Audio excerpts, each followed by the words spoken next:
Hello, and welcome to DnDTime Worlds, a show where we build worlds together, and it's been a little while.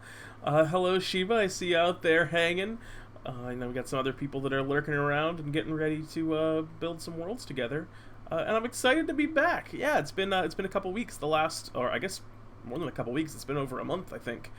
The last couple of alternate Tuesdays, because I do a stream every alternate Tuesday, I did D&D Time Beats where we made music, but we're back to our roots. We're back to in just pure raw D&D discussion, which is, it feels good. Looking snazzy. Thank you so much, Shiva. Yeah, I got my black and white D&D Time Worlds official outfit.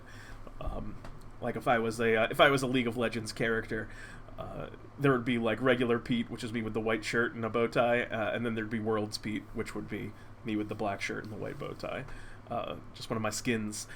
So, yeah, today we are going to be doing some more world building. As you can see, I have our topic up on the screen. What we're going to be building today is a festival.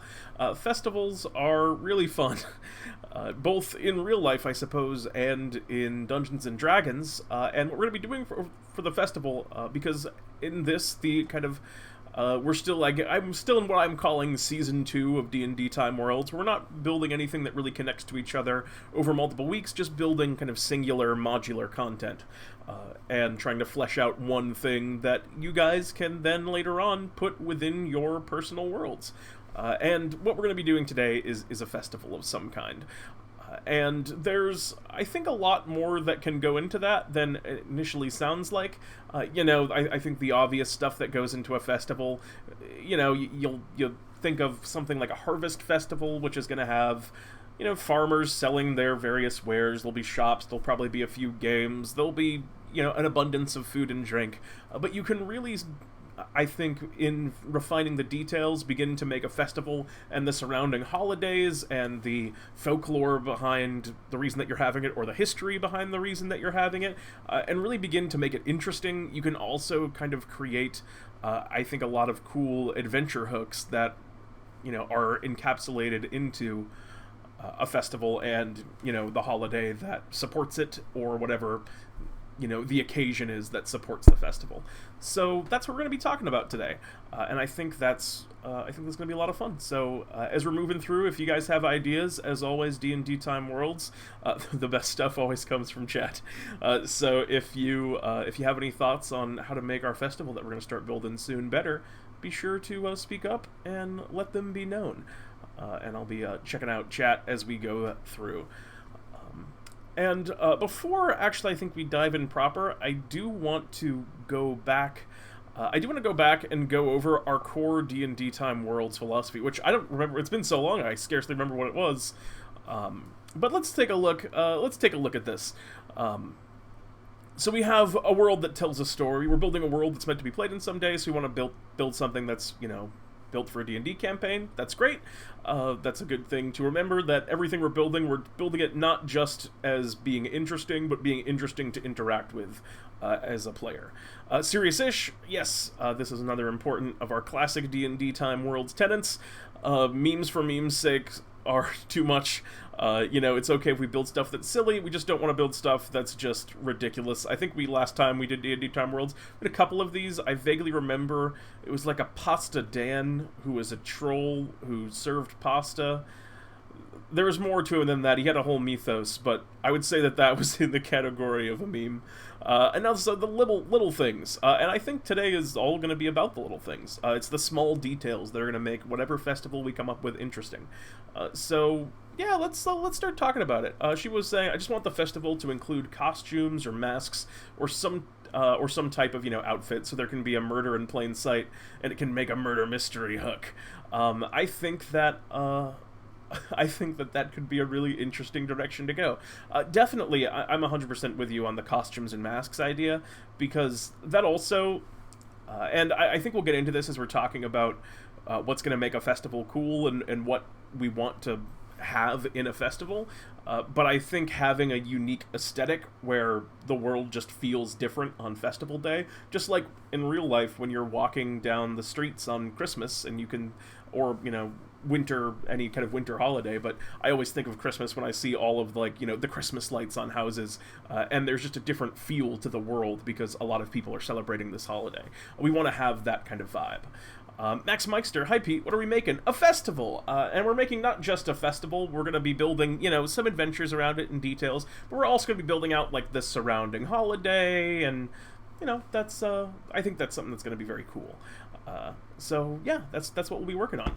Biweekly says also would give players a chance to choose what they want to dress up as, which is just fun, show their personality. Yes, I agree. I think that's something that we can definitely incorporate into the festival. I think there's something to the murder mystery too, where even beyond, like, even if it's not a straight up murder mystery that they do with it, just the idea of people being able to hide their identities can add some very interesting intrigue to the environment, which is going to be really cool to build off of and play with. But I want to talk, again, before we start, like, really putting things down, I want to talk about, like, why I think, and you guys might have other ideas as well, but why I think that festivals are so much fun and so great in D&D. And, festivals, parties, feasts, it's all kind of, I think, in that same blanket category. An event, celebrations might be a better blanket term. But I think, for one thing, it's just harmless fun, is how I would describe them. The players have an opportunity to, most of the time when people are adventuring, everything is really high stakes. And at a festival, players can take the opportunity to just kind of relax in character, to blow off some steam. They don't have the world riding on every swing of their sword. Maybe they just have a delicious free candied apple if they successfully hit the hammer with a little bell at it, the little bell at the top of it hard enough, which is, I think, just a nice change of pace, which is another great thing about the festivals. It's a change of pace both from the players' kind of normal, because in most campaigns, people are out, doing combat most of the time. So it's a change of pace in that regard. But like I was talking about before, and the festival having an aesthetic, for example, with Sheba was talking about the masks and the costumes. It's a change of pace aesthetically. It just feels like something different. Another point I brought up here is there's a sense of presence in the moment when you're at a festival, because you can walk into whatever the big city in your world is at any time, and you can expect certain things to be true. You're going to be able to go to the magic item shop that you want to go to. You're going to be able to, speak to the town guard and learn about what's going on right now. But at a festival, there's this impetus to do things because there's not going to be here forever. This is inherently a temporary event, unless you're in some kind of crazy 24 hours a day, 365 days a year festival city, which would be, that's cool. That's not what we're doing today, but that's cool. But there's something in the temporariness of a festival that makes it, I think, a little bit more exciting for players, because, should I splurge on this Party City? Woo! Party City sounds like something that I will absolutely put in the campaign at some point. I think I have put Party City in the campaign. It just wasn't called Party City.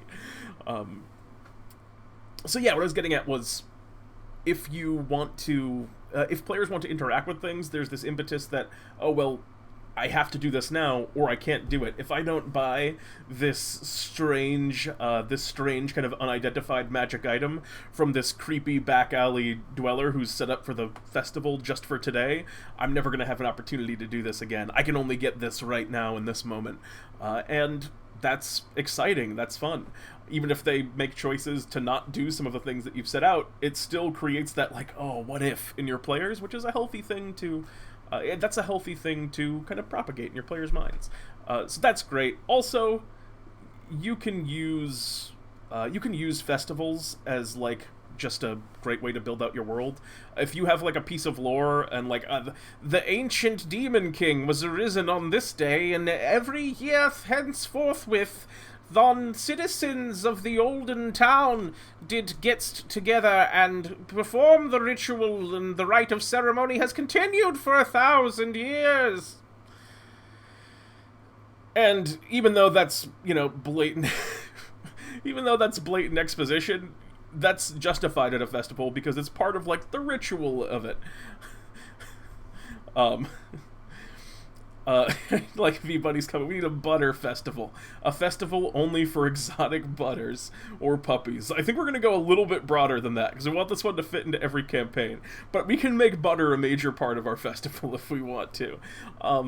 And so, let's start asking some questions. Before we get into it, before we get into specifics, what do you guys think a festival needs? So I've already mentioned a few of those things. I think it's going to need an aesthetic, and that's, I don't know how to spell. I spelled aesthetic very bad. I forgot the H. I knew it. I knew I was bad. All right. It needs an aesthetic, and this is something that we're kind of like hurtling towards with Shiba's original idea there of doing masks and stuff. An aesthetic being that there's some overarching theme where you're walking around, you get the feeling of the festival, the decorations, the people, the vibe. Is everyone kind of somber? Is everyone very cheerful and happy? Is everyone wild and out of control? Like, what's the feel, the vibe? V-Bunny says games and participation. All right, yeah. Games / direct participation. Excellent. That is an extremely important one. There has to be things at the festival where the players can just do stuff. Like, I want to go and swing the hammer at the bell, which is the example I keep going back to because it's what I think of personally. I want to try and catch some goldfish in the little net. I want to try and throw the darts at the balloons, or whatever your high fantasy equivalent of throwing darts at a balloon is. Music and songs of some kind, yeah, I'm going to put that under the aesthetic. I'm going to put that in the category, because I think that's part of, like, we'll round this category out to atmosphere. Aesthetic and atmosphere. And I'm going to put music under that, because I think music is definitely I want to keep it bold, is... Got it in 3, an important part of festivals. You think of music, absolutely. As a DM, anytime I'm doing a festival, I refuse to run a festival without some kind of high-spirited, upbeat fiddle or flute or any kind of, high fantasy tavern-y sounding music in the background, because that, like, brings players into it. And just describing that can have the same kind of similar effect. Instantly brings to mind for players, like, oh, I want to dance, I want to sing if I'm a bard and get in with the band, things like that. That's fun. That gets them into the spirit. I think that's great. V-Bunny also says, but actually we said it needs a theme.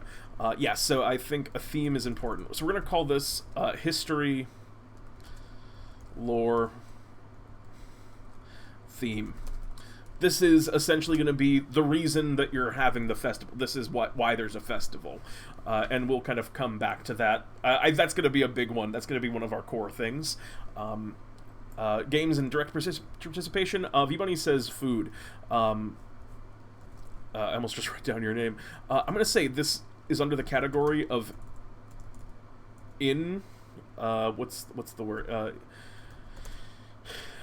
Indirect participation, which is to say things at the festival that they can just look at. Because when you're picture yourself at a carnival or a fair, if you've ever been to one, or a circus or any type of event like that, a theme park. As much as there are lots of things in the theme park that you're going to, you want to go on the rides, you want to play some of the games, there's also going to be stuff where, I guess rides would be more in this category. You just want to see them. And going up and buying food, that's kind of like, it's not super engaging, but it gets players in the spirit. And we want a lot of little details like that. There's a guy selling food, there's a guy selling fireworks. And this, while I'm on the subject of this, shops, festival shops, short-term, long-term, what have you. We want to have some vendors at the festival that are selling things. But I would say that food is part of it, for sure. And that might be even part of the atmosphere as well. So I'm going to put that in both places, because there might be ways to, like, kind of do this idea of indirect participation with food as well.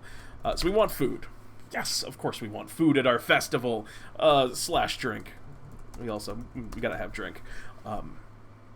So history, lore, and theme. But Akshiba says ideally there's some sort of schedule annually, biannually, so you can run it again in a year, and your players can be super excited because they know it's coming up again. Yeah, absolutely.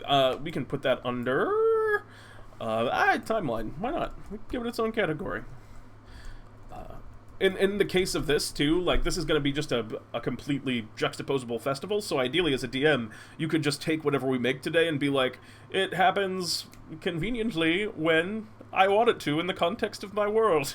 I mean, you can tweak everything, but that's one that's really easy to just kind of move around, unless we build the festival and completely seasonally, and maybe that's a reason to decide not to make the festival season, to make the festival season agnostic. There we go. Got there. Great. So that's some good stuff. There was something that I was thinking shops. So here's adventure.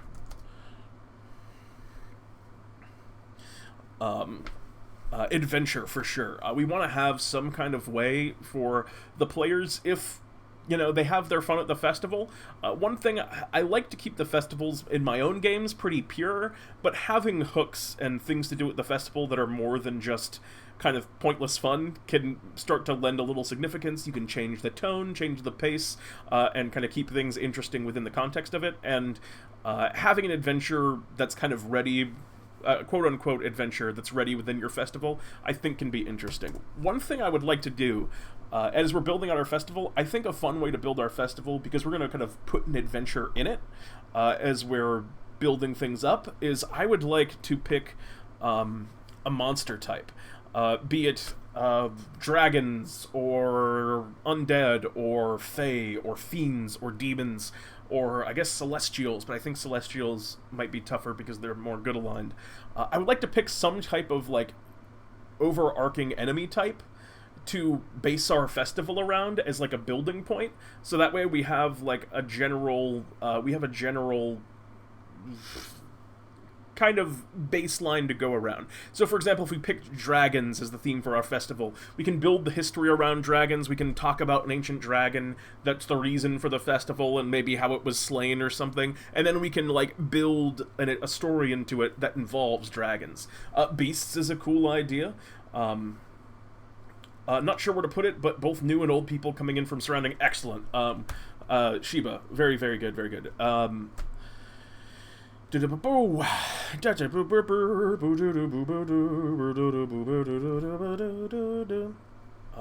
want to talk about characters. There's going to be interesting characters. Max Meister says shops should also be food and drink, also exotic goods like spices and luxury goods. Maybe souvenirs that can be used within the adventure. Yeah, for sure. I really like the idea of making sure that there are items. Let me get a bullet point.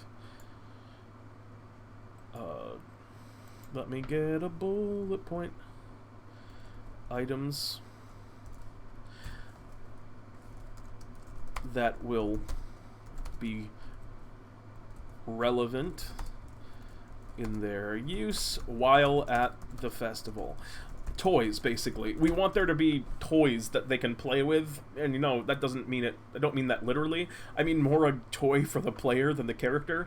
It might be just like a mask or something that they can purchase as a character, and they just want to be part of the festival, but as a player, that's fun. They can put it on. I'm sure there'll be people have different ways to do hijinks. It can mean different things. If everyone's wearing masks, it gives you this kind of an anonymity, and there's a lot of other ways, like little fireworks and poppers and whiz bangs and fizz whizzles. Those are all different names for fireworks. It could be something like that too, but things that are useful and that are fun to use while at the festival. So we have a few ideas: minotaurs, beasts, shapeshifters, turtles, kobolds.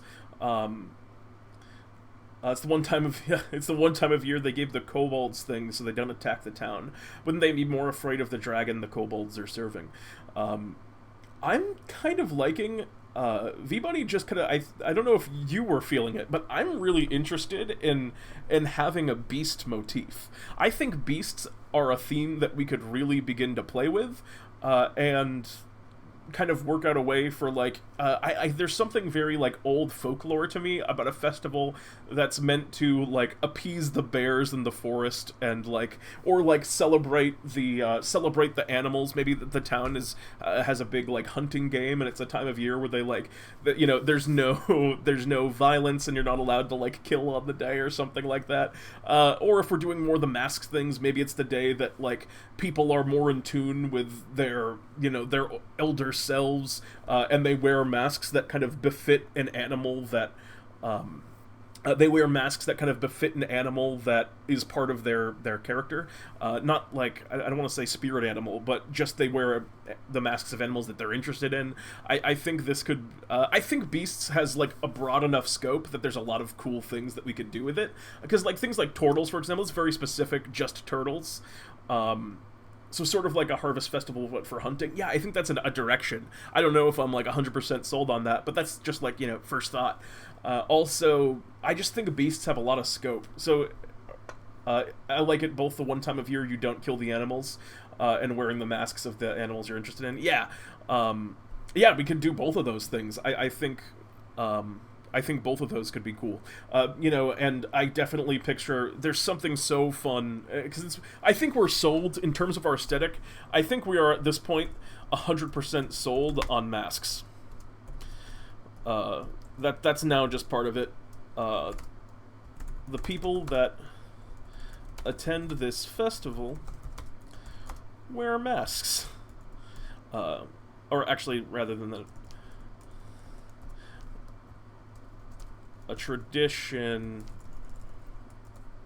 unbold, a tradition associated with the festival is the wearing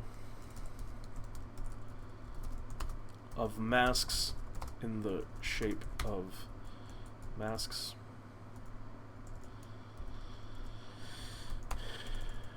Most masks are of various beasts and are various beasts, birds, and other animals.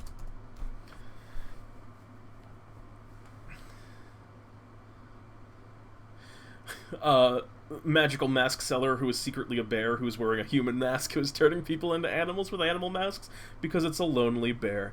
Poor sad bear. I think there's definitely something we could do with that, like a creepy mask seller. Let me get that creepy mask seller aesthetic in there. I think that's something we want to do. I don't put that under shops. Yeah, that seems to me adventure, character, or shops. That sounds to me like an adventure, honestly. And I think like a seller that's selling kind of the stranger masks in town is definitely a cool creepy mask salesman. Is going to be...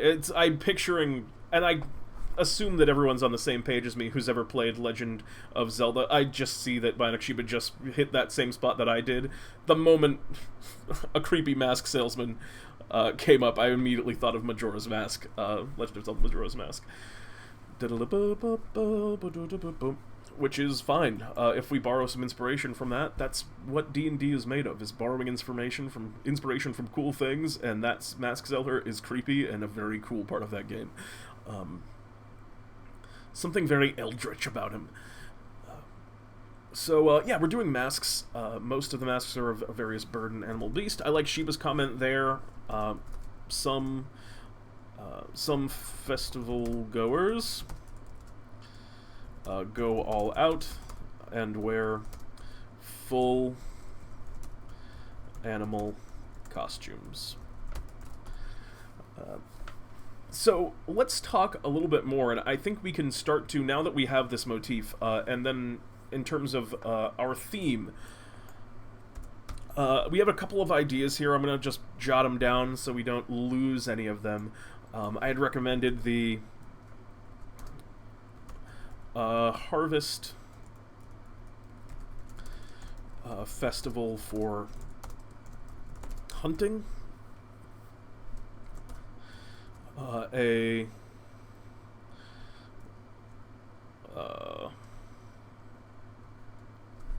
kind of like, perhaps like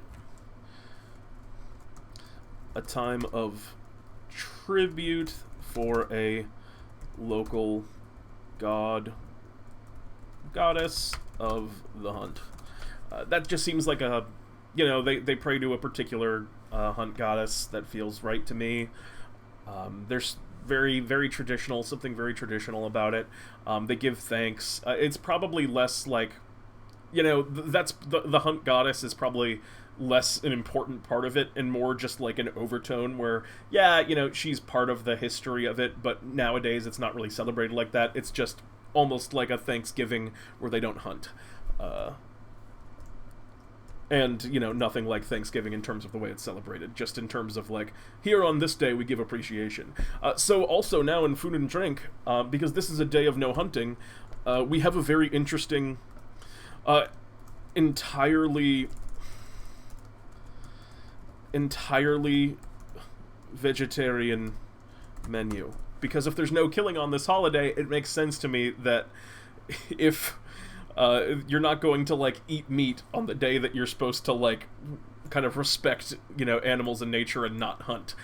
So there's something, it's a vegan holiday. Plant-based foods and drinks, absolutely. Entirely vegetarian menu. Occurs... let's put a timeline in this. We were talking about timeline. Occurs in...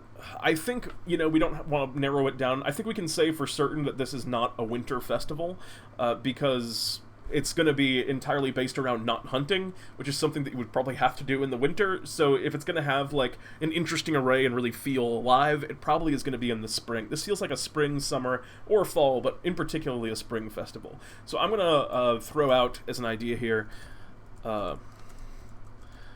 occurs annually in the spring, but could be adjusted to another season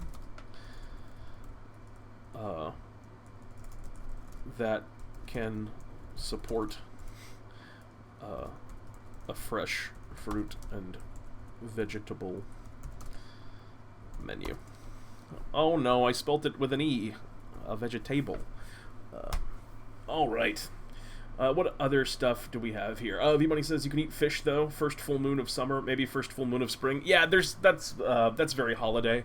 That feels very holiday to me, too. And I also like the flexibility of it. Occurs annually in this on the first full moon. On the first full moon of... We're going to say summer, because I think the first full moon of summer feels right to me. And also, V-Bunny, you've just got me very excited for another aesthetic that I think that this could take. Now that we have established that this occurs annually on the first full moon of summer, I feel like there's absolutely a lycanthropy angle we could take. And tell me what you guys think of that. But I feel like there's definitely a vampire thing that we... did I just say vampire? I am out of my mind. A werewolf thing that we could do with this holiday, where, either it's a time where, lycanthropes come and kind of, like, walk the streets pretending to have incredible costumes, or, like, even wearing masks, but kind of, they walk around in public under the full moon. There are a lot of different cool things I think that we could do with...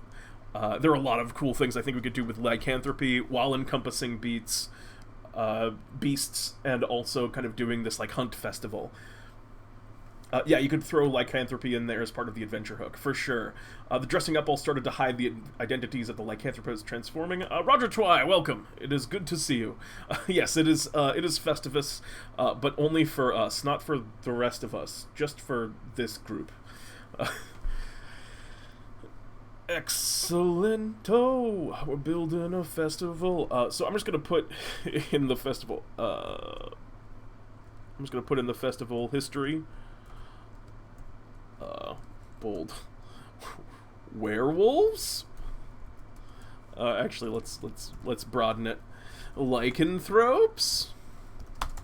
Maybe. The answer is maybe. Festivus for some of us. Thank you for putting that so succinctly, Farfel. And also, Farfel, welcome. It is good to see you here.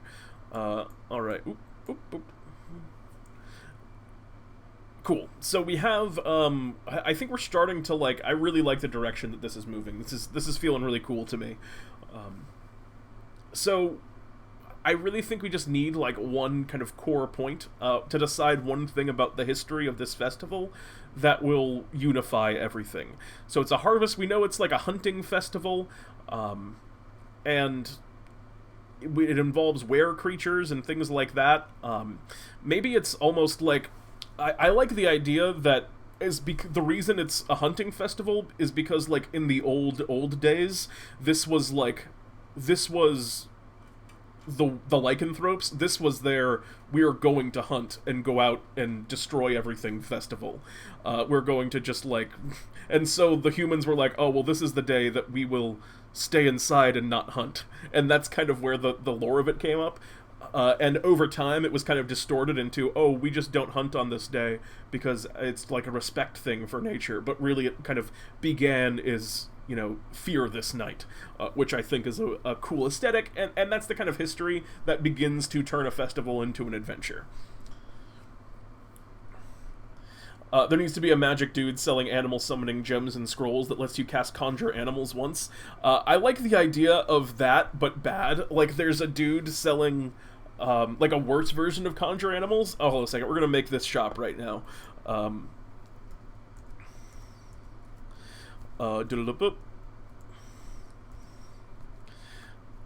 Shop. Shopkeeper. Animal shop. Animal shop.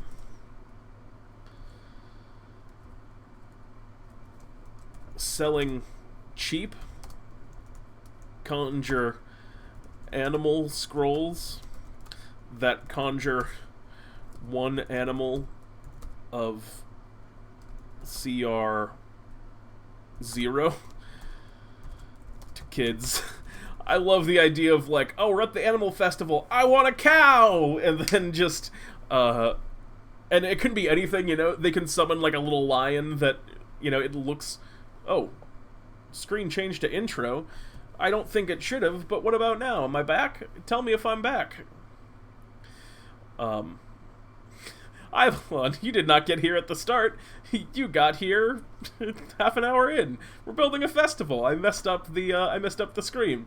Hello, Ivlon, though. Welcome. It's very good to see you joining us here as we're putting together our hunting festival. So I like the idea that there's just a shop that's selling bad conjure animal scrolls, and if the players pry, he'll sell them a proper conjure animals. But I love the idea of, like, a lot of the kids are running around, and you just see this little kid, and trailing behind him is, like, a really, like, almost cartoony looking lion that's been, like, conjured into existence, that's, like, chasing him and kind of obeying commands, that lasts for a little while and then disappears. The vengeful woman on the edge of town who sells cursed versions of the conjure animal consumables to people that wrong her, and the animals just murder the person that summons them. Oh, jeez. Oh, gosh. Terrifying. Conjure stuffed animal. Conjure stuffed animals is the kind of spell that just I, as a human being, want. She only shows up for the holiday. Maybe she's like, I think that's something that might be able to be worked into, I think that's something that could be worked into our overarching plot. To go over kind of like what our festival's about for people that are just kind of filtering in right now, because I see we have a few more people that just jumped in. We're building something like it's like a harvest festival, but more of a hunting festival, where one night a year, the first full moon of summer, people gather and throw this festival where they just basically spend the whole day not hunting. They eat only kind of local vegetables and you know, they just drink beer. And, you know, they celebrate and kind of give thanks to nature and the beasts that they hunt and kind of rely on the rest of the year. So it's kind of like an amnesty day for animals. And we've also kind of built up that there's a history with this that we haven't fleshed out too much, but involving lycanthropes. And to double back over one of the ideas I had, because I don't want to lose that one. I liked that idea, which was on in the olden days, this was a day where lichens went wild, and humans knew to stay in their homes. That's like an old piece of mythos that maybe it's like in history books. I don't know if it's like we'd want to make that something that just the citizens know, or if that's just like the forgotten history of it. But that was where it started, and it evolved into we're not hiding, we're celebrating and being respectful, which I think is just a cool aesthetic. Conjure stuffed animal. Yeah, plushies, animal plushies everywhere. Someone is selling animal companions. Yup, I think there's definitely someone... Are pet sales against the spirit of the holiday? The answer is maybe, but that doesn't mean that you can't put it in your festival, because if it is against it and people think that, well then that's conflict, and that's fun to roleplay. Selling pets of all kinds might be some conflict with townsfolk who think he shouldn't be doing that kind of business. That's a great way to, if he's one of the first, vendors that they meet. If the pet salesman is like one of the first vendors they meet as they're walking into the town, and him calling out, and then like them being berated and him being berated for selling pets on this day, is a great way to like introduce your players to the concept of the festival and begin getting them thinking about the history of it as well. I think that's a really cool. I think it's a really cool idea that could work really great here. What else do we have? Maybe the people who is selling the pets is an outcast and don't like that person.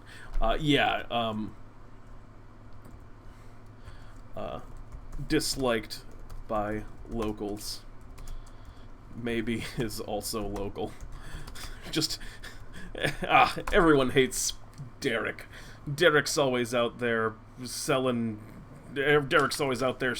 animals on the holiday day. And doing, I don't know. He's out there selling animals on holiday day, and no one can get behind that. Not like Eric, the animal shop, who sells the conjured animals, which everyone is fine with. Conjured animals are 100% fine.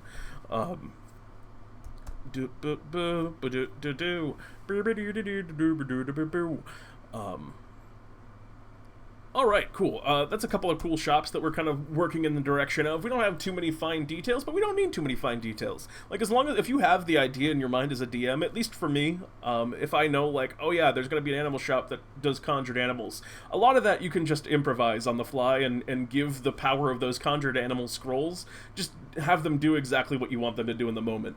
Like, you don't have, like, written down an inventory. Alright, he has 10 pigs for sale and 3 dogs. You can just wait and see what the players ask you for. Do you sell zebras? I don't know if I sell zebras, but I can do a tiny horse and give it some stripes. Just good enough, that kind of thing. You can just make it up on the fly. Would a Catch the Greased Pig event be against the spirit? I don't know, but Catch the Greased Pig event is gonna be in here no matter what, because I want it so much. Catch the Greased Pig. I don't know if we need to say anything more about the event. Oh wait, that's under indirect. We don't want that under indirect. We want that under direct participation, which we don't have any yet. We need more games. So if you guys have ideas for great festival games, then please let them fly. Catch the Greased Pig. As a band I'm putting together. Diadems, hi Pete in chat. Diadems, hello to you. Babakis, catching a greased pig. Indeed. Hello to you. Cornhole. Why not? Actually, honestly, the name Cornhole on this no hunting day, that is, that's a great idea. Conjure sleeping animals that don't wake up no matter what, though. Conjure sleeping animals. The animals don't wake up no matter what, though. That's funny. You just conjure a bunch of sleepy. It's almost an illusion. Less than it's an animal. It's just an illusion of an animal that's just there, kind of like heaving. It's kind of useless. Babacus, wait, you just said that? Yeah, I guess the same wavelength as Shiva there. Talking about catching greased pigs. And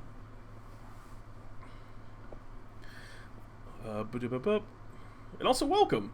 And I don't know if I said welcome to you, Diadems, yet. Diadems, hello and welcome. Hide and seek, but the seeker is dressed like a werewolf, but somehow no one knows where the tradition came from. Oh, I love that, honestly. And maybe that's like a little bit more, that's a little bit more kind of like, town. Okay, see, I love this idea. I'm gonna take your idea, Crowley, and like make it even more intrinsic. Primary festival event. Run from the werewolf. One person in town is hired to dress like a werewolf. Anyone who wants to play has to avoid being caught by him. Anyone left uncaught, and maybe like he has, I know the way that I would do this, I don't know if we need to write it all out, the way that I would do this would be, you know, the werewolf would have some kind of, and it would probably not called Run from the Werewolf, it's probably called Run from the Wolf, and wolf kind of has like a capital W to it, where this is like, you know, it's the archetype. You know, the tradition is thought of the wolf as more symbolic of the archetypal hunter than it is the actual werewolf, which is, you know, more what it was originally representing. Anyone who wants to play has to avoid being caught. Anyone left uncaught is honored in the festival close ceremony at the end of day. And the werewolf is probably, you know, local hero, tough, or notable. Just someone in the town that's either like, oh, it's the fastest guy in town, he'll always catch you, or it's just someone who is like, you know, did a service for the town, or just like a noble, maybe like the mayor dresses up as the werewolf. That's funny too. I think there's a lot of cools. I think there's a lot of cool ways to do this. Buckus says log toss. Yeah, log tossed for show. Absolutely, there can be a log toss. Log toss. Honored. I like the way that I spelled honored with an E. They just think it's a fun costume thing. Yeah, it's a fun costume thing. And I like that abstraction of it. I like that, like, the wolf is the theory of what the hunt is. And let me catch up on chat a bit here. Animal fighting, like pocket creatures, but the animals are raised humanely and under no actual danger, kind of like wrestling. A wrestling contest. We'll throw it down. I feel like that one gets a little bit dicey with the spirit of the holiday, but it can't hurt, and also it lets me write the word wrestling, which makes me quite good and happy. Hired or chosen in some way. Lottery, that way you can make it a player. To signal you're a player in the game, you wear a quail feather on your head. Run from the wolf. Or an armband, maybe. Yeah, that's what it's called. Called Run from the Wolf.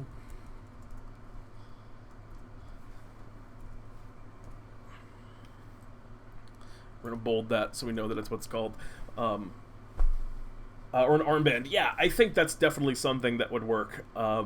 You get, like, maybe you get, even I could imagine, a token or some kind of card where if the wolf catches you, no, because I guess the wolf would have to know. Yeah, maybe an armband's the way they do it. They tie something around your arm. Kind of like, I don't know if anyone ever has participated in a humans versus zombies event. It was something they had at my college I went to. And, you know, a bunch of people were zombies, and some of them, you know, had to walk around with, if you were a human, you walked around with, like, a wristband or, like, a headband, stuff like that. That kind of thing I think would work well for this. Farfel, this creates a potential for a very, very dark history here, which I love. Plot hook. Adventurers solve problem. Next year, you can have the honor of being our werewolf. That's so good! I also like that. Okay, local hero town notable. If the players win or do good at the adventure in general, they can be the werewolf next year. And either, one of them, they can, like, take turns running around and getting people.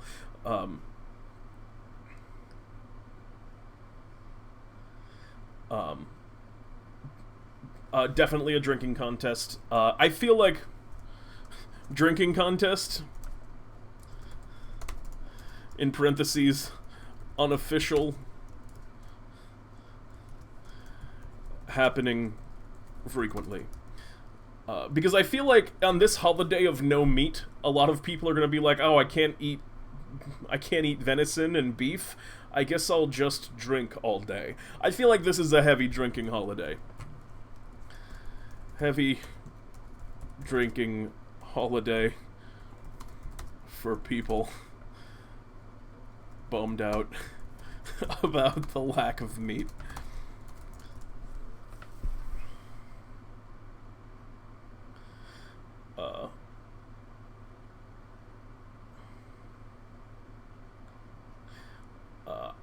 So the wolf, so I like the idea the wolf fought against a gang of Polo. So we'll put under local hero. So we'll go local hero who defended the town from... and actually, you say gang of kobolds, which I love. I'm going to put here from plot hook recently, because as a DM... what you can do with this is just like, oh, this is the guy that defended the town from insert potential other threat that you might deal with in a later adventure here recently. There's a ton of things you could put just in that fill in the blank, and it's just a cool way to begin tying in future stuff that you're going to use. That's a great idea.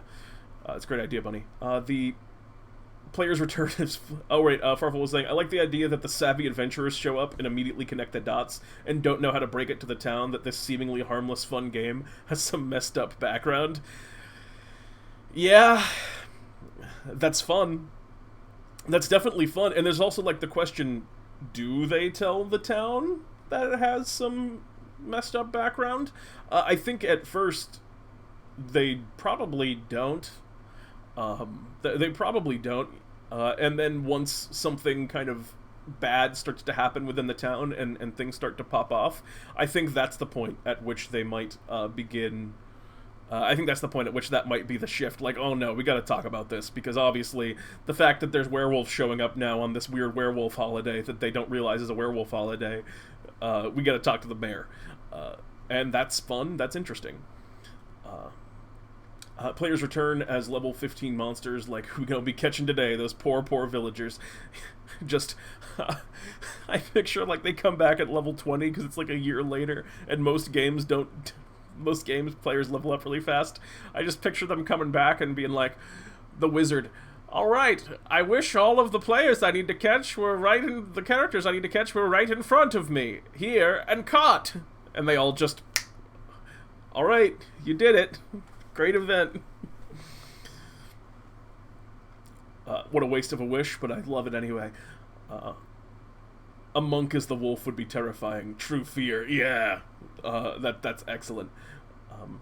Pumpkin pie is eaten most often during this holiday. Why not?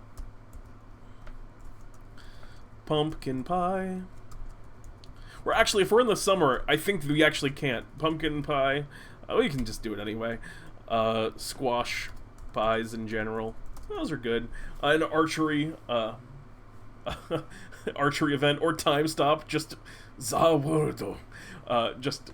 world that and yeah, the wizard. I feel like the problem with that one though is you stop time and then no one knows that you got them out. I guess you could just take their armbands, but that feels almost like cheating. I guess magic in general would be. Well, I'm getting lost in the semantics of this. Either way, I love it. The monks get way into it and starts running around on all fours. The druid gets way into it. Yeah, I can picture the druid just... Oh, why am I going to wear this dumb wolf costume? I'll just be a big, terrifying wolf. Strawberry pie, then? Yeah, we can do strawberry pie, too. Oh, strawberry rhubarb pie. Strawberry rhubarb pie, my dream. I could absolutely destroy some strawberry rhubarb pie right now, V-Bunny. You've hurt me right in my heart.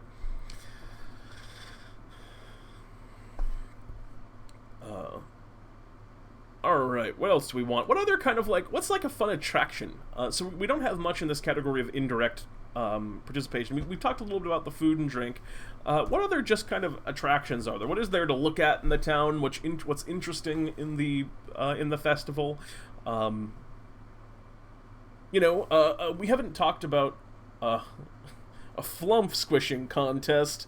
Where are they going to get the flumps? Also, I think that does actually go against the direct aesthetic of the holiday, which is to not kill animals. Why is your stomach where your heart should be, Pete? You need to get that checked out.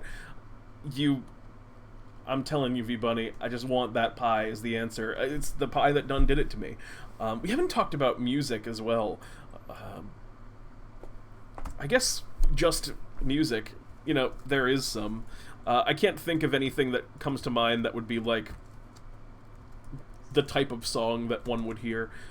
Music. Indirect participation. A great one and just general all-purpose one is a play. Just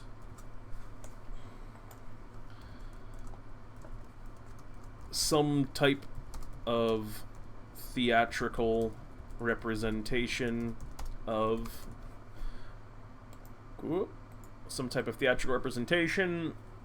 the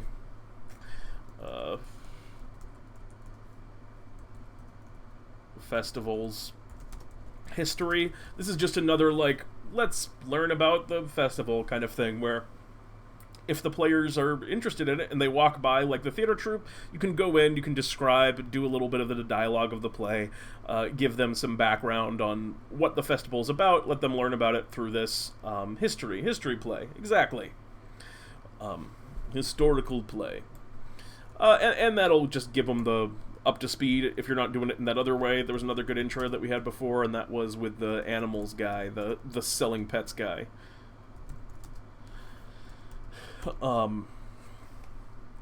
What else do we want? So let's talk a little bit more about the actual adventure of this. So I like the idea. We have the creepy mask salesman. I think we can come back to that. I think that's like minor adventure. I think that's one that's like, oh, there's this weird mask guy. But I think we can do a more like a more grandiose one and have there be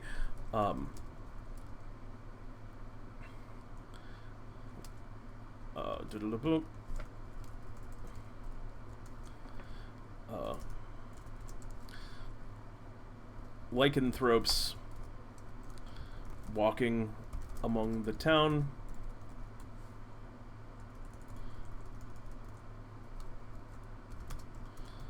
Walking among the towns folk wearing masks. Walking among the townsfolk wearing masks. Excellent. Hello! Creativity Live. Hi, a friend recommended the stream to me. How does this work? He talks, we talk, it's mostly talking. That is a pretty good description, Bobicus. For starters, welcome to the DnDTime channel, Creativity. Today, we do a lot of different shows on the channel, but today's show is DnDTime Worlds, which is where we just take kind of a core concept. Today's concept is we wanted to build a festival, and we go through and starting from scratch, try and create what would be a festival, something that you can kind of run a game of D&D in and kind of put into your campaigns. We have some really cool stuff that we've been putting together so far. We're building this sort of hunting festival, celebration of the hunt, on which you kind of respect nature by, well, not killing and kind of not hunting. People have all kinds of different games and things that we've done that we've come up with, and then we're also kind of weaving in this plot where it has a little bit of a a little bit of a dark history to it involving werewolves that the town mostly has forgotten about. So we got some cool stuff going on. Welcome to the stream, and if you got any other questions, be sure to let us know, or if you have any ideas for how to make our festival cooler, which I would love to hear. Bionic Sheba ends up it was the mayor all along, getting rid of political enemies through underhanded means, and when caught, he was just like, well, this murder was legal. The mayor. It was the mayor all along. I'm just gonna put it in the... It was the mayor. I'll just copy and paste it. That's actually the best way to do it.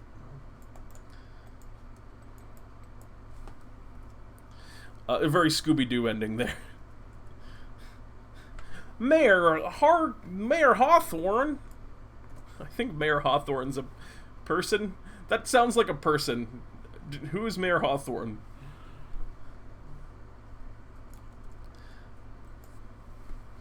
The monster actually kills someone. The party now has to solve a murder mystery. Luckily, the 5 of them and their canine companion are very experienced in solving mysteries. Yeah. We're on the same page. I believed you for a moment, Farfel. I thought you weren't just Scooby-Dooing me. No bards for the play, just local angsty teenagers performing because that's all the town could afford. That's too real. Too close to home. I've been that angsty teenager before.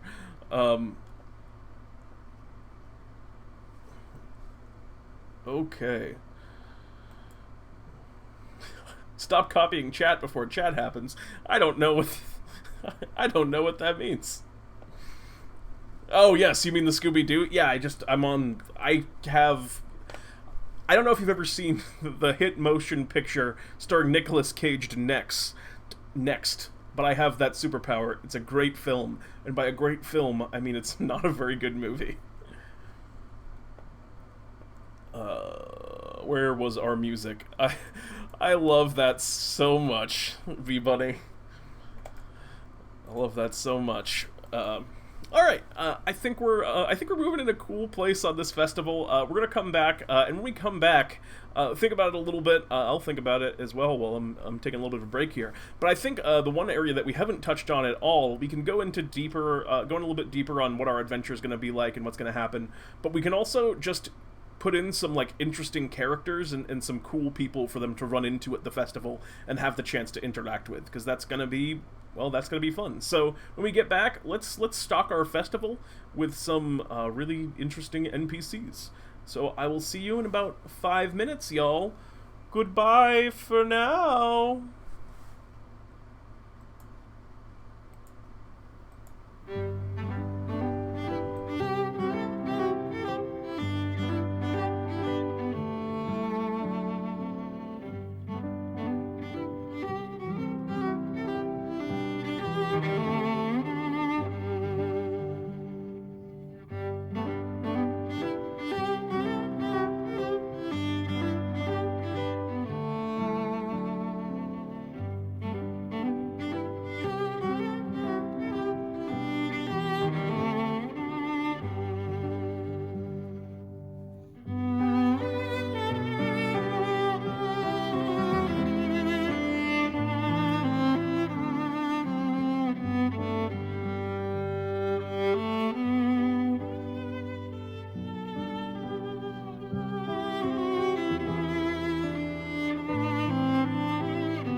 Hey everyone, we're back. Oh no, you've seen behind the veil. The curtain is gone. Oh no, double. I am fool. Hi, we're back, and we're gonna keep building out our festival. This is another thing that we haven't done yet, and this is very important. And I'm very excited. Black Wolf, I am here. Black Wolf, hello and welcome. It is good to have you here joining us. And I really like the comment from Creativity Live there. That idea is radical. We'll come back to it in just a second. But we're going to continue building our festival. We don't have a name for our festival yet, which is one of the most important things about it. So if you have ideas for what we can call our festival, please speak them. Let them be known. Let them ring true throughout the chat, and we'll have ourselves a name.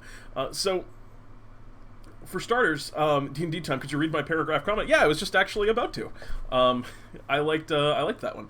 Maybe there's an old lady who remembers every festival that ever happened in the town. She helps out the party. She helps out when the party is stuck using her memories. She is revealed to be the immortal watcher of the town. She always has little candies in her pocket. Very cute. And also pretty cool. Let me copy and paste Reno. This is gonna be a character that goes right in the town. You've already done, this is wonderful creativity. You've already done all of the, what you see, what this is you've shown creativity live. You've already done all the work for us where we can just take your comment and put it in. This is a cool idea for a few different reasons. I mean, I like the little detail if she has candies in her pocket. Those are great things to give characters at times because you want something that can be iconic to someone other than just, well, they know a lot about the festival. Something like, oh, she always gives me a candy when I see her. That's the kind of thing that makes a character click and remember, I think, in a player's mind, more so than this person is important and knows a lot. Doesn't ring true as much as, ooh, candy. So, a great idea to pair those two things. An old lady, what was the other thing I wanted to say? Great way to put players on different tracks and have them interacting with certain parts of the festival that you don't want to go unnoticed. And since, in this idea, and I don't know if, I was running it, I don't know if I'd go so extreme with it. I might not do, immortal, maybe just, kind of a little bit of a guardian, like a little bit of a town guardian, or even a town elder. I think that could work just as well. But I think the immortal angle is also, potentially a really cool one if you want to, lean into that. But either way, just having this kind of helpful guidepost NPC is going to be great. The players don't know about the really cool thing we made before. The run from the Wolf might be a little bit awkward. I think Wolf run. Wolf run. It is time for the Wolf run. I feel like that feels more holiday fest, and they haven't heard about the Wolf Run, and who's going to tell them about that other than our lovely little old lady, or by little old lady I mean a little immortal lady. So what else do we have? Idea, Compassion Fest, Veg Fest, all delightful, everybody. I'm hoping for something a little bit more high fantasy seriousy, as much as I do love those names. But actually, best character, just literally their favorite NPC they've met so far, just happens to go to that town to celebrate it. Wonderful, honestly, Shiva, that is great DMing right there. Which it's not world building for the festival, but that's just great advice for a DM that would want to run this festival. Best character.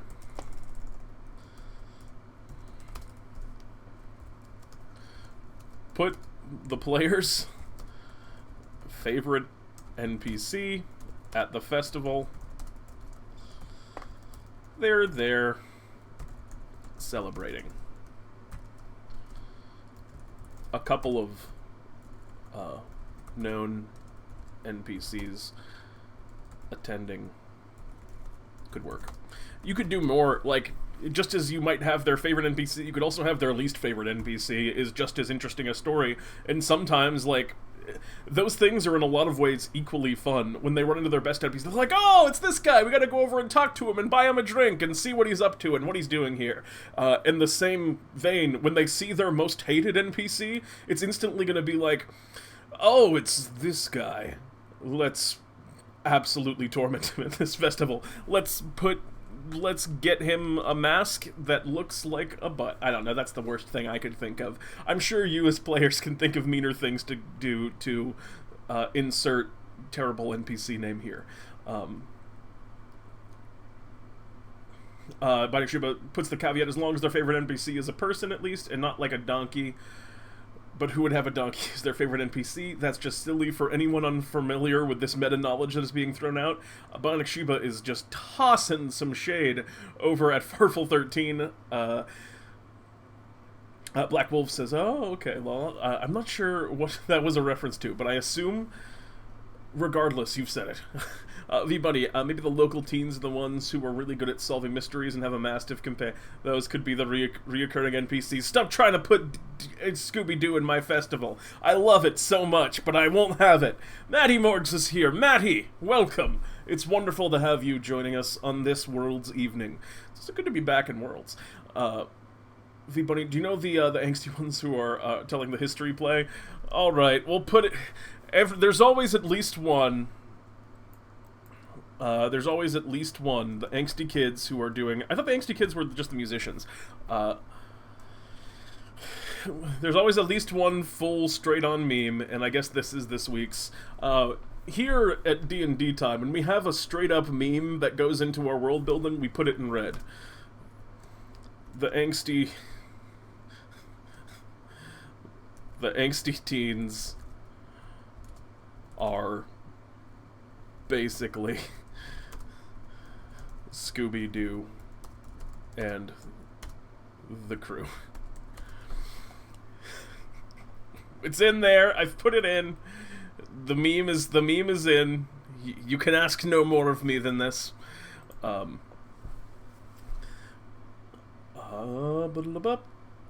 Creativity Live says, maybe there's a local coffee shop where the teens hang out, named maybe something like Moon Treasure. I was trying to come up with a Starbucks parody, but couldn't. Coffee, though? Because there's something very, like, kind of night-ish to me about this. I picture, like, a crisp summer night, and a nice cup of coffee on a crisp summer night sounds pleasant. So, let's put in, a coffee shop. Why not? And you said the name that you came up with was Moon Treasure. That works for me on two levels. One, because we're tying our thing in with the full moon. We're tying our event in with lycanthropy. Having a Moon Treasure coffee shop honestly really fits the aesthetic of the event. Coffee shop. We're going to do parentheses. Moon Treasure. And the Moon Treasure coffee shop. One pride of the town. One of the best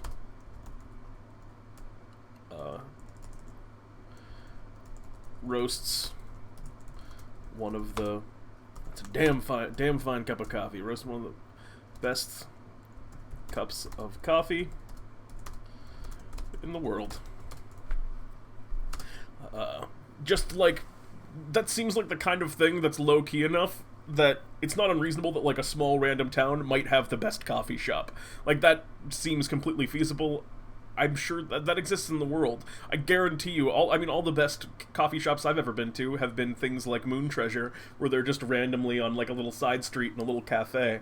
On festival day, they have themed and spiked coffees. And I'm sure they sell coffees like, you know, a nice wolven roast. A wolven roast. Yeah, you know what I'm getting at. The Blood Moon Festival.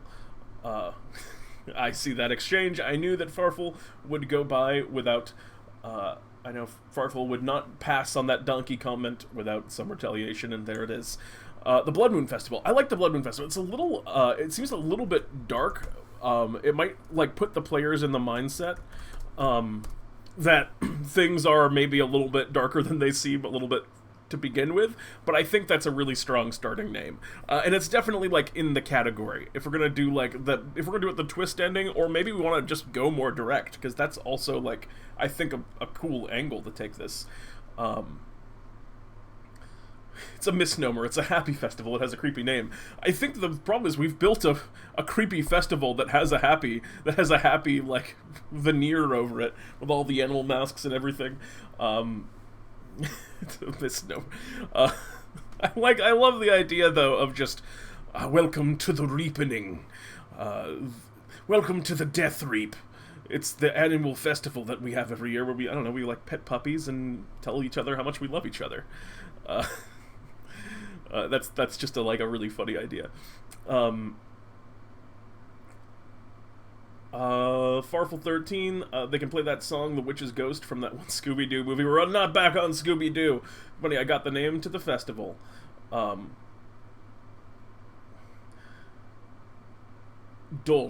I don't know how to pronounce that. Please write it to me as please write the phonetic pronunciation of it. But I'm going to assume that that's Dolch. That sounds amazing.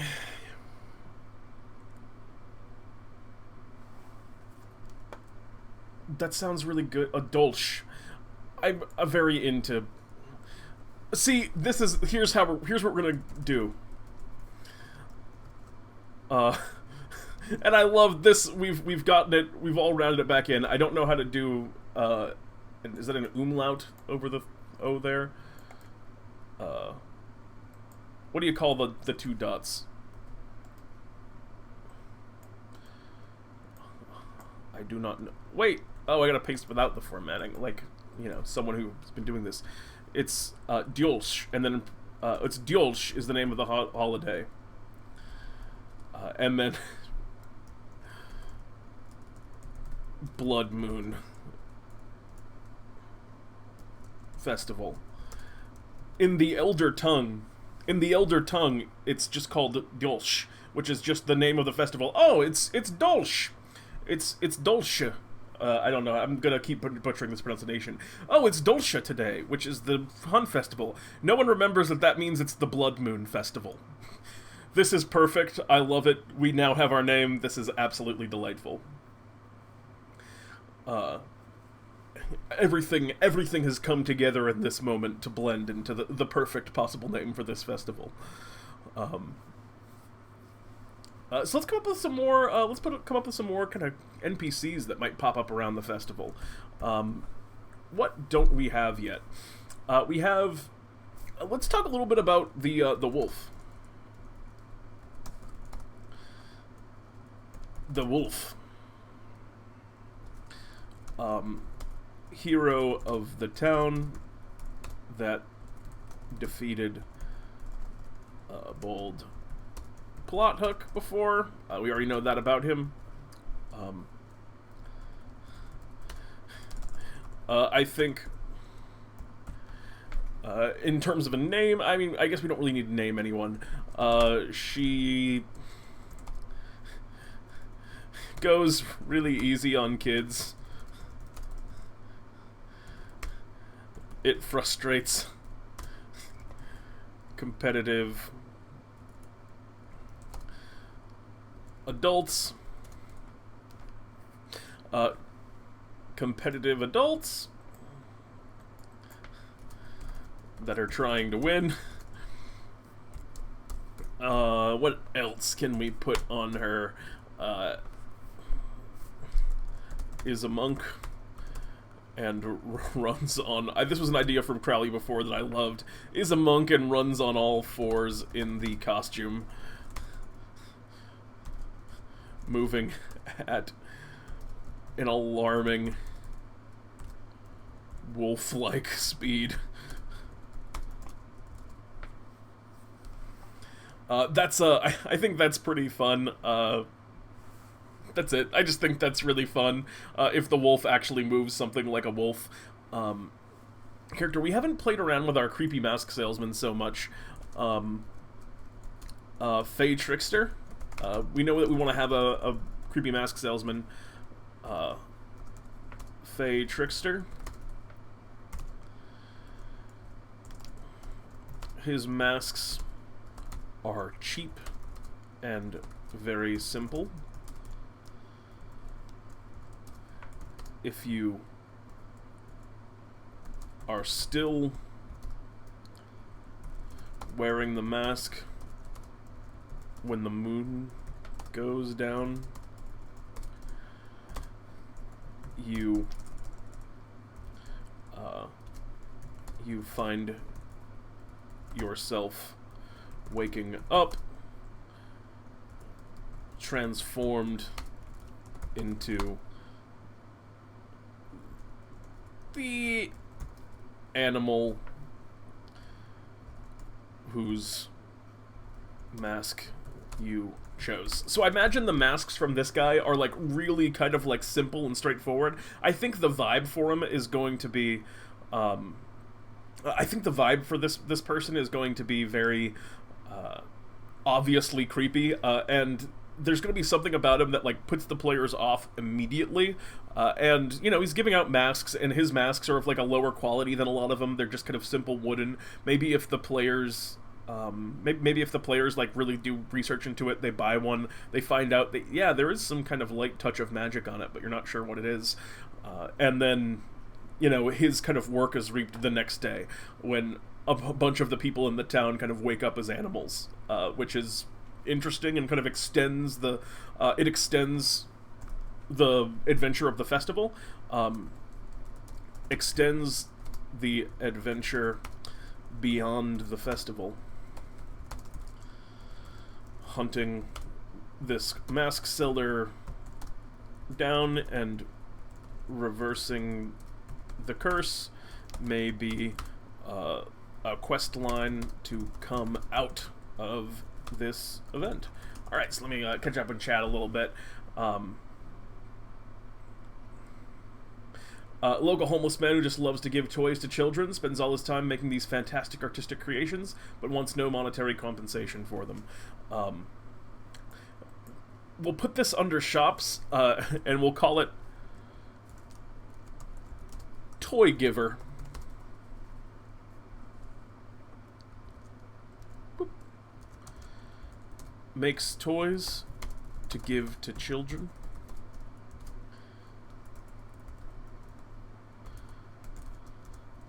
Masterful artistry, but he gives them away freely. The Toy Giver. Creativity Live says, maybe there's an old professor who studies werewolves. He's very eccentric and is paranoid about there being a werewolf amongst them. He's right. He suspects the wolf, but it's not. Or it is. Who knows? Excellent.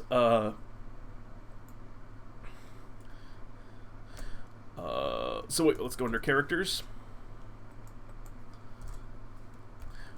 Their archetype is kind of the researcher, and you know, you can make any character this.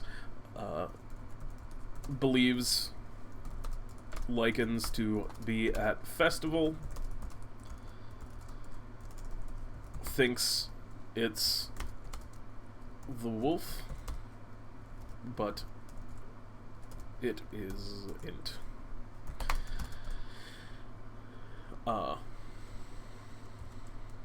Eccentric, but will eventually be proven right.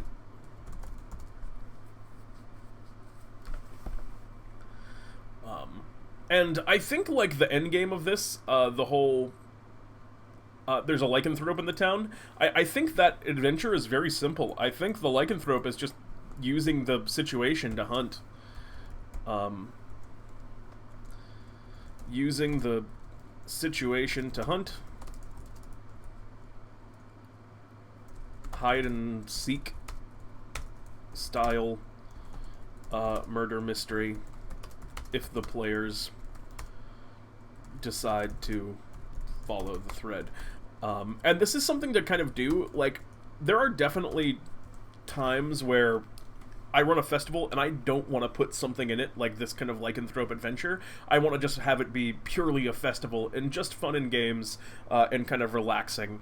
But this is the kind of like highlight thing that you can do if you feel that the festival is starting to grow a little bit like boring and the players have seen the sites, they've done the activities, but it's not ready to end yet and you want to have something to spice it up. Having like a murder at the festival, that's something that you can use to just like have in your back pocket, and now the festival is this, and it makes sense because that's what the festival's about.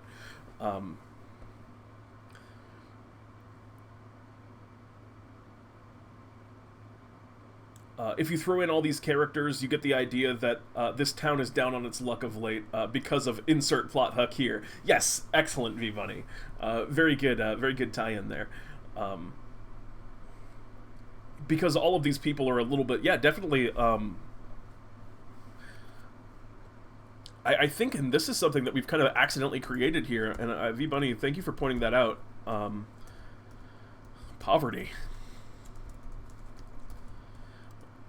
A lot of the characters we have made or poverty, and I guess poverty is the wrong word. We're going to also put the word humble. Not particularly grandiose in scale. There was a comment that I got to, I think it was Black Wolf, and I missed it a while ago. Or who was it? It was... and I wanted to find it, but I couldn't... Oh, yes. I just remembered that I saw this and never commented on it. Black Wolf. The cafe should sell Half Moon cookies, too. Those that are half white, half black frosted cookies. I love it. I remembered it, and I wanted to make sure it made it in, because I think that's a great idea. Where is the moon treasure? Boop, boop. Also, in real life, we're talking about strawberry rhubarb pie before. Those are excellent types. Those are excellent cookies. I've had basically that exact cookie. The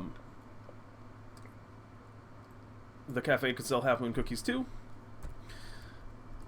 They're those half-white, half-black frosted cookies. Bionic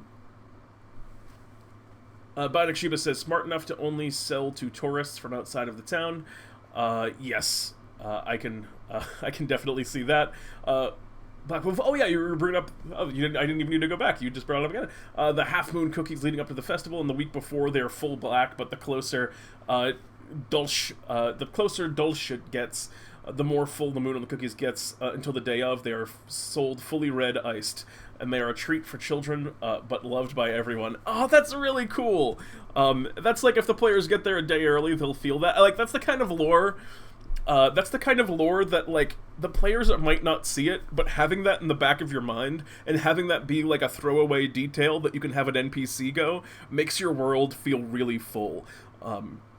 When one of the, like, I can picture a child eating, like, the cookie and being like, I don't like the strawberry ones. I like the vanilla when they're still doing the Half Moon cookies. Like, that's the kind of, like, small detail that's gonna be, players are gonna be like, why do you know so much about this world?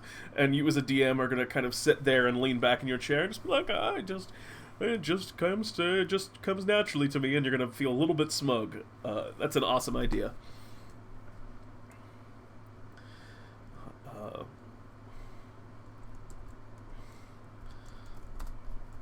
The bakery sells them at different moon phases leading up to the festival, and then red on the day of. Excellent. So you can get the no, I can't sell one to you to someone from the town. OMG, we still need to overpriced but worthless trinkets that people like Tack would buy a bunch of. Little charms or something depicting certain animals. Let's put that into the not particular grandiose in scale. Many locals. And I think like a tone might be many locals espouse various trinkets and minor purchases as essential parts of the festival to market to tourists. I picture things like, oh, if it's not a real dolce if you don't enjoy if you don't carry around your fig leaves, and he's selling fig leaves at like a gold piece a pop. You have to wave your fig leaves as part of the dolce tradition. Everyone knows this. If you don't, it's considered an insult to the gods. That'll be 3 gold pieces for these 2 fig leaves, please. It's buy 2, get the second one at 200, get the second one twice as expensive, in the scenario I just created. V-Bunny, there are several lycanthropes in the city, but most of these lycans have a pact that they will not hunt on this day, but one of those lycans don't honor this tradition. Yep, I like it a lot, it's very good. That also gives you the opportunity. This lycan is rogue. If the players want, they can follow the thread and learn about the pack of lycans they belong to. I like that quite a bit. There should be a possible choice where if they confront the werewolf, it'll attack one of the NPCs, maybe the professor or a teen, who proceeds to freak out and run away for a potential future encounter. Yeah, excellent. Potential to turn a turn a creature into a werewolf. That's all. Potential to turn a creature into a werewolf. And that creature to be encountered further down the road. That's really cool. Also, I think that synergizes really nicely with what V-Bunny was just talking about. Like, I picture they get, like, turned or scratched or attacked, and they become one of the werewolves. And then if there's this other, like, coven, or I don't know what you call a pack, I guess is the word, yeah. If there's this other pack of werewolves, then that player might end up being kind of, like, conscripted into it because they got turned. Which, you know, another tie-in, another way to, like, start to weave plots together. Very cool. Very cool.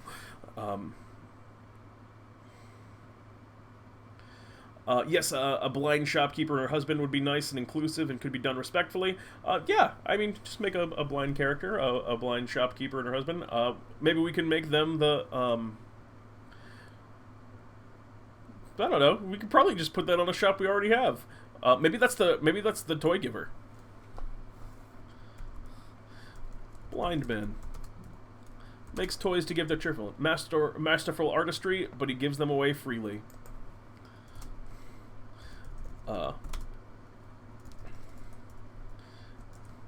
Hands occasionally guided by his wife. Yeah, he makes the toys, he just remembers it. That's how he carves. He only just kind of he doesn't fully know. Maybe his wife paints them, guided by his wife. His wife paints them and he carves them. That feels like a cool little toy team.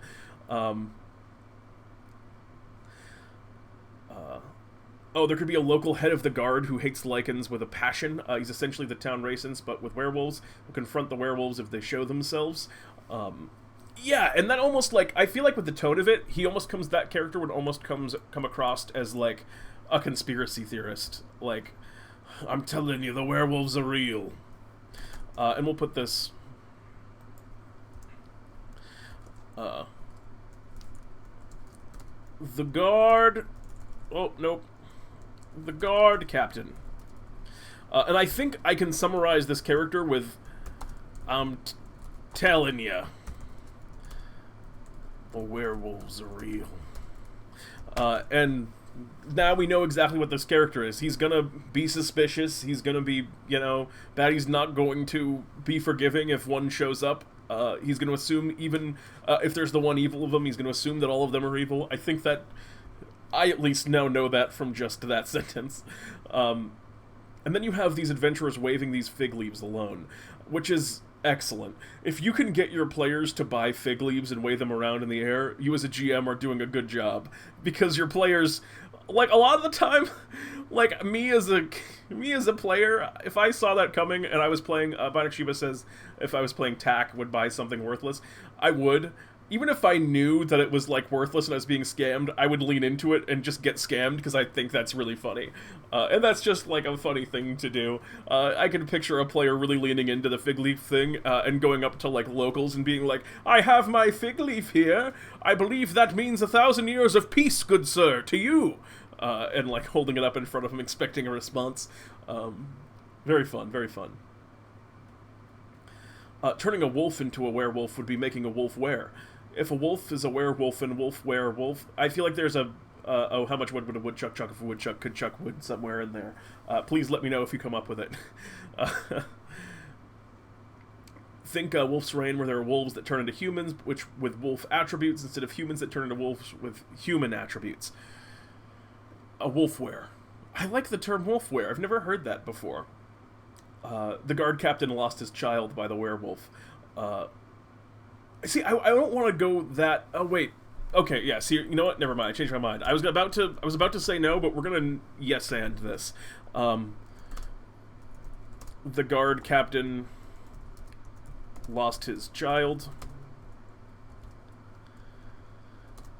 He believes it was a werewolf, but has no evidence. There we go. We got it. Maybe he's friends with the professor who indulges that man simply because he accepts his werewolf theory. Yeah, I imagine that those would be... I imagine that those two characters would have some interesting interactions. You know, the guard captain feeling vindicated and the researcher wanting to hear his story, if that was the kind of thing that was able to come up. But actually says, is that just a super intelligent wolf? Yeah, I mean, kinda. I don't know, I think this is getting to be in a pretty good... I think this is getting to be in a pretty good place. I like where we ended up with Dolch, the Blood Moon Festival. It's this kind of, you know, surface level, very, I think even wholesome festival where you eat vegetables and you drink beer, you buy red cookies, you play tag. I think there's a lot of fun to be had at this festival, going around buying your animal masks and all that, and dressing up as beasts, and kind of getting into the spirit of it in that regard. But then there's this kind of like darker undertone, which you as a DM can choose if you want to like delve further into it, and the players aren't feeling the more lighter sides of the festival. You have this kind of like grittier and darker thing to fall back on, where, yeah, no, this is like an kind of like an ancient blood rite, and there's all these like terrible kind of secrets to it, and there's a whole like community within the town that's, you know, partially in the know about what's happens here, and I really like this. I think we made something really cool today. And I say made because I think, unless you guys have any last-minute ideas, I think this is a good place to leave Dolch. I can't picture too much else. I mean, we could go into a lot of fine detail on some of the shops that are there. You know, we have our little Conjure Animal shop. We could talk about things like stock. We could create DCs and, you know, opponents for all of the contests and stuff. But I think a lot of that, like... This is as much prep, I think, as I would ever do for this festival, and I think a lot of what we have here is just great material to be improvised. Like, for example, we don't need to flesh out our log tossing contest. We can just know that there's a log tossing contest, and if the players walk past a log tossing contest, they'll be like, "Oh yeah, I want to toss some logs. All right, make a strength check. Natural 20, you threw the log really good, you won." You know, like, that's I think, and obviously you'd go into more detail, but I think that's a pretty good place. Black wolves, wolf wares aren't common, so I'm not surprised you haven't heard of them. I actually found them by accident. Yeah, that's a new one to me. Very cool though. I like the concept. V-Bunny asks, if a wolf were a werewolf, when and where would a wolf wear their wolf? I gotta find the rhythm of it, but I like it. I think you're good. I think you need like 2 more syllables at the end. If a wolf were a werewolf, when and where would a wolf wear their wolf? It's got a flow. I like it. I like it, V-Bunny. Excellent job. Excellent job. Star-crossed love thing. The professor has a daughter who is a skeptic. She's in love with one of the teens doing the play, who happens to be a werewolf. Star-crossed love thing, but she does not know. Let me put the teens in here. The teens, the angsty teens. This is not a... We're not going to make this one red, because this is not a meme. That's just a good idea. It's the opposite of a meme.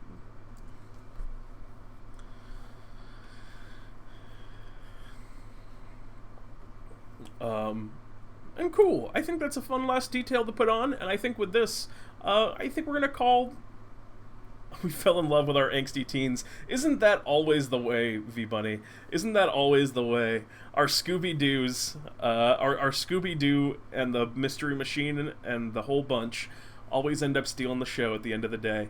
And that's Dolch, the Blood Moon Festival. I had a lot of fun. I had a lot of fun making this with you guys. I really like this. Like, I think I have to run a game very soon. In like Saturday, like just like an impromptu game. And this is going to be like, maybe I just run this adventure and make it focus a little bit more on the werewolf subplot, because if it's not part of an ongoing campaign, you want it to, like, definitely hone in on that particular thing. I don't think a festival makes a good one-shot if there isn't some kind of, like, adventure-y hook to it. I mean, maybe you could. I'm sure I could be proved wrong by a ton of people. But I really like this, as always. It's been about over a month now since we've done DnDTime Worlds, because we're doing DnDTime Beats, but as always, you have blown me away and just completely overwhelmed me with the creativity and wonderful ideas that have come out of chat today. The best stuff always, I said it before at the beginning, I'll say it again now, the best stuff always comes out of chat. You guys really put together a cool event here. So thank you all so much, those of you who participated and contributed ideas, and also those of you who were just lurking and hanging out and watching and enjoying the show.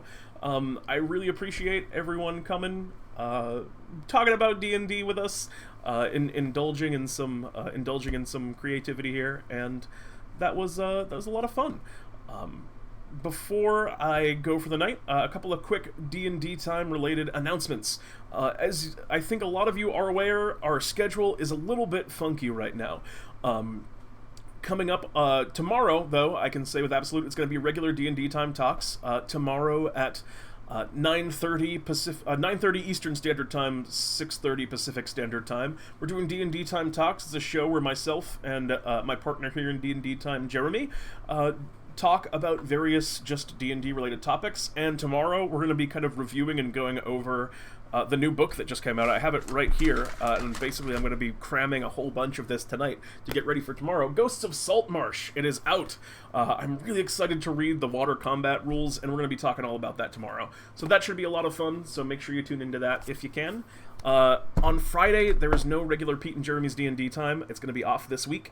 On Sunday, it'll be D&D time. On Sunday, it'll be D&D time brews, where we usually will homebrew stuff. Me and Jeremy. It'll be just me, because Jeremy is home right now, and doing... Jeremy's home right now and just kind of on a little bit of a vacation. So I'll be running that by myself. Maybe I'll bring someone in to brew some stuff with me, but we'll have to wait and see. Additionally, I know we said we're going to be taking 2 offs from Pete and Jeremy's D&D time, 2 weeks off from Pete and Jeremy's D&D time on Fridays. I think, I'm not going to say it 100% now, it'll be confirmed in the schedule, but I think I'm going to do something not this Friday, but the Friday after. Even if it's not directly a Pete and Jeremy's D&D time, it'll be something on that day. So there'll be some weird scheduling stuff is what I'm getting at in the next couple weeks while Jeremy's on his vacation, but we'll get through it together, and there will be D&D time content. So I look forward to seeing you all again. Without further ado, again, thank you all so much for hanging out. I love you all very much. I appreciate it. I'm Pete, and this is DnDTime Worlds. Good night, everybody.